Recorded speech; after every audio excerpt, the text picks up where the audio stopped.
আসসালামু আলাইকুম, welcome back to my channel Asiya's daily cooking and tips. আশা করছি আপনারা সবাই খুব ভালো আছেন। আলহামদুলিল্লাহ আমিও আল্লাহর অশেষ রহমতে খুব ভালো আছি।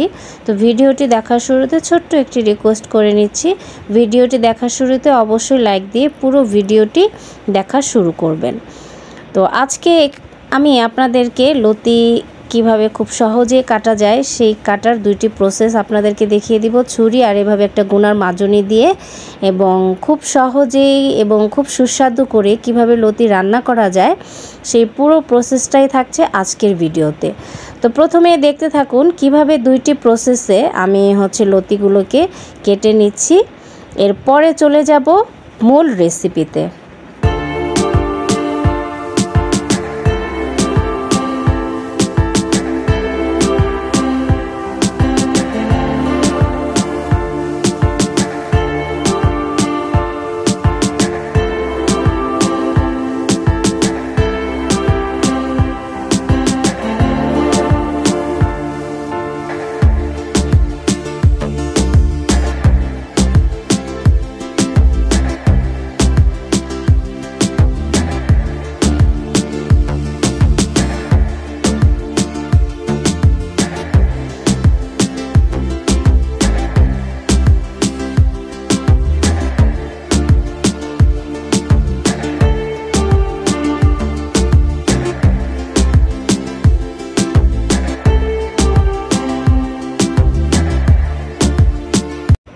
দেখতেই পারলেন গুনার মাজনিটা দিয়ে আমি কত সুন্দর করে লতিগুলোকে কিন্তু খুব সহজেই পরিষ্কার করে নিয়েছি।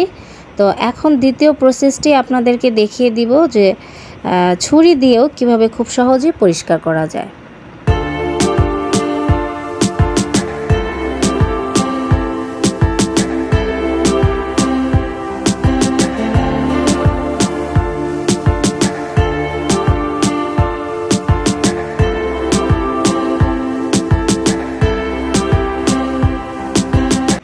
এখন এই পুরো প্রসেসেই আমি সম্পূর্ণ লতিগুলোকে এভাবে সুন্দর করে বেছে কুটে নেব।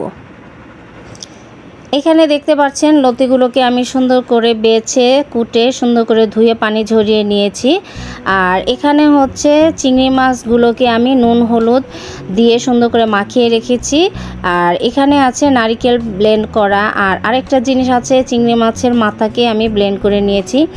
তো এই সম্পূর্ণ জিনিসগুলো দিয়ে আজকে খুব টেস্টি করে লতিটা রান্না করে আপনাদেরকে দেখাবো। বিসমিল্লাহির রহমানির রহিম। প্রথমে চুলায় একটা কড়াই বসিয়ে দিলাম, এখানে আমি পরিমাণ মতন তেল দিয়ে দিলাম। আর তেলটা গরম হয়ে আসলে এখানে প্রথমে আমি নুন হলুদ দিয়ে মাখিয়ে রাখা চিংড়ি মাছগুলোকে আগে একটু ভেজে নিব। তো চিংড়ি মাছটা একটু ভেজে নিলে হবে কি, চিংড়ি মাছটা দিয়ে সুন্দর একটা স্মেল বের হবে, এতে কিন্তু লতিটা খেতে অসম্ভব মজা হবে। আর চিংড়ি মাছটাও কিন্তু দেখতে খুব সুন্দর লাগবে। তো এইভাবে আমি একটু চিংড়ি মাছটাকে ভেজে নিলাম। আর এখন এই তেলের মধ্যেই আমি প্রায় বেশ কিছুটা পরিমাণের পেঁয়াজ কুচি দিয়ে প্রায় 1.5 থেকে 2 মিনিটের মতন আগে পেঁয়াজটাকে একটু ভেজে নিব। পেঁয়াজটা কিন্তু দেখতেই পাচ্ছেন অলরেডি কিন্তু ভাজা হয়ে গিয়েছে। এখন এখানে আমি আদা রসুন পেস্ট দিয়ে দিলাম 2 চা চামচ পরিমাণের, আর জিরা ধনিয়া পেস্ট দিয়ে দিলাম 1/2 চা চামচ পরিমাণ। এই মশলাটা দিয়ে আমি ভালো করে একটু আগে ভেজে নিব তেলের মধ্যে, তাহলে মশলা যে কাঁচা একটা স্মেল আছে স্মেলটা চলে যাবে। তো মশলাটা কিন্তু ভাজা হয়ে গিয়েছে। এখন এই নারিকেল পেস্টটাকে আমি দিয়ে দিলাম, কারণ নারিকেল পেস্টের কিন্তু একটা কাঁচা একটা স্মেল থাকে, এটা একটু ভেজে না নিলে তরকারিটা খেতে ভালো লাগে না। তো আগেই আমি এজন্য নারিকেলটা দিয়ে আগে একটু ভেজে নিলাম। আর এখন এখানে দিয়ে দিব যে এই চিংড়ি মাছের মাথাটা ব্লেন্ড করে নিয়েছিলাম সেটা, আর এই ব্লেন্ডার জারটা ধুয়েই আমি মশলা কষানোর জন্য এখানে পানি দিয়ে দিব। তো এই যে ব্লেন্ডার জারটা ধুয়ে আমি এখানে পানি দিয়ে দিলাম। আর এখন এখানে আমি গুঁড়া মশলাগুলোকে অ্যাড করব। তো এখানে আছে 1 চা চামচ পরিমাণের মরিচের গুঁড়া, 1 চা চামচ পরিমাণ হলুদের গুঁড়া, সামান্য পরিমাণ মিক্স মশলা আর লবণ। এটা দিয়ে আমি মশলাটাকে ভালো করে কষিয়ে নিব একদম তেল উপরে উঠে আসা পর্যন্ত। দেখতেই পাচ্ছেন মশলাটা কিন্তু খুব ভালোভাবে কষানো হয়ে গিয়েছে, তেল উপরে উঠে এসেছে। এখন ভেজে রাখা চিংড়ি মাছটা আমি দিয়ে দিলাম। এরপরে আমি লতিটা যে ঝরিয়ে রেখেছি সেই লতিটা এখানে দিয়ে দিব। তো আমি কিন্তু লতিটাকে ভাপ দিয়ে নেই নাই। লতি তরকারিটা কিন্তু এমনিতেই নরম থাকে, এটা আসলে আমার কাছে মনে হয় ভাপ দেওয়ার প্রয়োজন হয় না, তবে অনেকেই ভাপ দিয়ে রান্না করে। আপনারা চাইলে লতিটাকে হালকা একটু ভাপ দিয়েও করতে পারেন।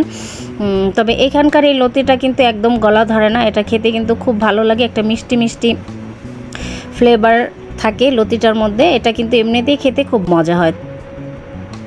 এখানে দিয়ে দিলাম 3টা কাঁচা মরিচ, আর এখন এখানে কিছু রসুন দিয়ে দিব কুচি করে রাখা, এতে করে লতির ফ্লেভারটা খুব ভালো আসবে। তো লতিটাকে আমি আগে একটু কষিয়ে নিব, এজন্য একটা ঢাকনা দিয়ে এখানে ঢেকে দিলাম। তো আমি যেভাবে লতিটা রান্না করি সেই রেসিপিটি আপনাদের সাথে শেয়ার করলাম। আশা করছি এই রেসিপিটি আপনাদের কাছে ভালো লাগবে। এভাবে অবশ্যই একবার ট্রাই করে দেখবেন। অনেকেই অনেকভাবে রান্না করে থাকেন, তবে আমার রেসিপিটি ফলো করে একবার অবশ্যই বাসায় তৈরি করবেন। আশা করি আপনাদের কাছে খুব ভালো লাগবে, আপনারা নিরাশ হবেন না। তো এখানে লতিটা সিদ্ধ হওয়ার জন্য আমি পরিমাণ মতন কিছুটা পরিমাণে পানি দিয়ে দিলাম। তো লতিটা কিন্তু আমি একদম পোড়া পোড়া করে রান্না করব, তো এই জন্য সিদ্ধ হতে যতটুকু লাগে সেই পরিমাণে পানি দিয়ে দিয়েছি। কারণ লতিটা যদি গলে যায় তাহলে এটা কিন্তু খেতে একদমই ভালো লাগবে না। আস্তে আস্তে থাকলে দেখতেও সুন্দর লাগে, খেতেও ভালো লাগে। তো এখন একটা ঢাকনা দিয়ে ঢেকে দিলাম। তো এই যে দেখতে পাচ্ছেন লতিটা কিন্তু অলরেডি বলক উঠে এসেছে, বেশ অনেকটা ঝোল আছে। এখন আমি নামিয়ে নেওয়ার আগে কিছুটা পরিমাণে ধনিয়া পাতা দিয়ে দিব আর একদম শুকনো শুকনো করে নিব। তো এই যে দেখতে পাচ্ছেন লতির রান্নাটা কিন্তু অলরেডি হয়ে গিয়েছে। তো চলুন একটু পরিবেশন করে দেখিয়ে দিচ্ছি। তৈরি হয়ে গেল দারুণ মজার স্বাদের চিংড়ি মাছ দিয়ে লতি তরকারি। তো আশা করছি এই রেসিপিটি আপনাদের কাছে খুব ভালো লাগবে। আর এভাবে যদি একটি লতি রান্না করা হয় তাহলে নিমিষেই কিন্তু 1 প্লেট ভাত একদম খুব মজা করে খাওয়া হয়ে যায়। তো গরম গরম ভাতের সাথে একদম জমে যায় এরকম একটা লতি রান্না থাকলে। তো রেসিপিটি যদি ভালো লাগে অবশ্যই কিন্তু আমার ভিডিওতে একটি লাইক দিয়ে দিবেন এবং আমার ভিডিওটি আপনাদের ফ্রেন্ডস অ্যান্ড ফ্যামিলির সাথে শেয়ার করবেন, ভিডিওটি যাতে তারা দেখতে পারে। অলরেডি যারা আমার চ্যানেলটি সাবস্ক্রাইব করেছেন তাদেরকে অসংখ্য ধন্যবাদ। যারা নতুন দর্শক আছেন আমার চ্যানেলটি ভিজিট করবেন, তাদের কাছে ছোট্ট একটা রিকোয়েস্ট, অবশ্যই আমার ভিডিওতে একটি লাইক দিয়ে ভিডিওটি দেখা শুরু করবেন এবং পাশে থাকা ছোট্ট বেল আইকনটা প্রেস করে দিবেন। এতে করে যখনই আমি নতুন ভিডিও আপলোড করব সবার আগে আপনার কাছে নোটিফিকেশন পৌঁছে যাবে। চাইলেই কিন্তু আপনি আমার ভিডিওটি দেখে নিতে পারবেন। আর রেসিপিটি আপনাদের কাছে কেমন লাগলো সেটা কিন্তু কমেন্ট করে জানাতে একদম ভুলবেন না। আপনাদের কমেন্ট পড়তে কিন্তু আমার খুব ভালো লাগে। তো অবশ্যই কিন্তু জানিয়ে দিবেন কেমন লাগলো আজকের রেসিপিটি। সবাই ভালো থাকবেন, আমার জন্য দোয়া করবেন। আরও নতুন ভিডিও দেখার আমন্ত্রণ জানিয়ে বিদায় নিয়ে নিচ্ছি আজকের মতো এখানে। আল্লাহ হাফেজ।